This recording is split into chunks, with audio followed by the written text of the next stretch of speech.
This is Season 4 of You. At the end of Season 3, our anti-hero, the stalker Joe Goldberg, is trying to find his latest crush, Marianne, in Paris, but he ends up finding her in London. And it's not the sweet meeting he was hoping for, because she's afraid he's going to kill her. But Joe is like, wait a minute, I'm a good guy. I never would hurt you. And to show her and himself that he is right, Joe lets Marianne go. So, Joe decides to stay in London for the rest of the season with a new name and a new look. Joe is a great professor because he loves books. And he's doing better now that he's not following the season. Through the window, he can see Kate Galvin, who is dating his coworker. The Utah starts up, but he quickly shuts it off. Joe is doing better now, but it was just a fluke. One night, Joe saves Kate from being mugged, and the next thing he knows, he's in the inner group of London's young, rich social elite. These people are selfish and shallow, and Joe hates them all except for one of their friends, Reese Marrows. Joe has a lot in common with a really good guy who grew up poor. They both work, but the rest of the group knows how to have a good time. Joe can't keep up. He passes out. And when he comes to, Malcolm is dead on his table. Joe thinks he killed him because he was a douche and starts to get rid of the body. That night, though, Joe gets a strange text. Someone was trying to blame Joe. And now they are very interested in how Joe gets rid of dead bodies for a living. So, this season, the you and Joe's inner conversation is this unknown killer, and it's a murder mystery. As Joe tries to figure out which of these rich women did, murder mystery is not Joe's favorite type. So, he asks Nadia, a top student, for help. She tells him to have his detectives focus on what they do best. So Joe uses his stalker skills to find out everyone's dirty secrets. And it turns out that they all had a reason to kill Malcolm. But when another one, an artist, was killed, Simon thought that someone was after the whole group.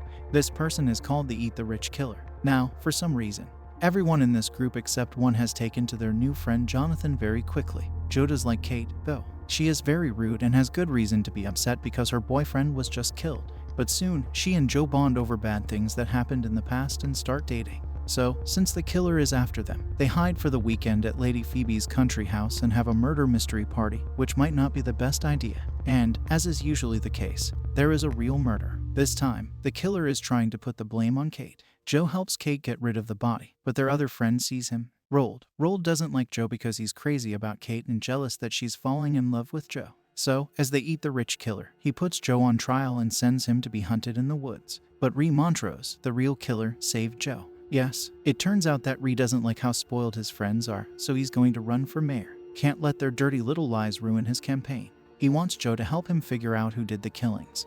But Joe is a good person, so he freezes him. Instead, Ree's always safe because he's running for mayor. Joe can't just kill him, but Ree is always breaking into his flat. He still wants Joe to be his best friend, so he will either find someone to frame or frame Joe himself.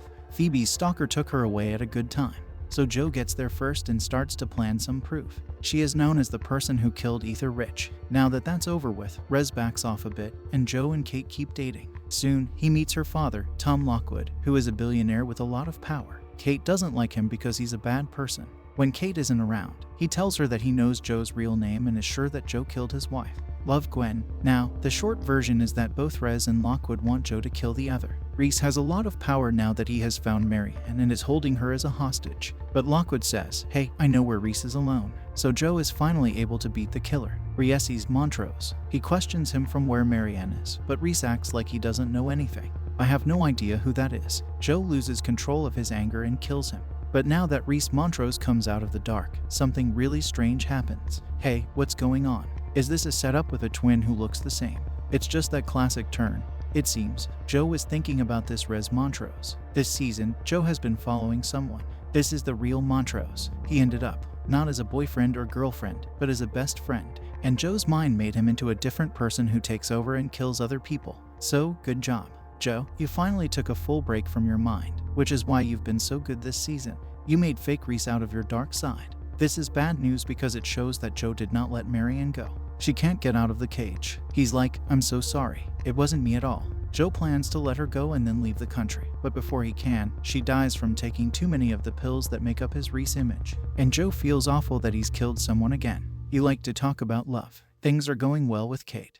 And Joe finally calls her you in his head. However, she is still having trouble with her evil dad, who is still trying to run her life.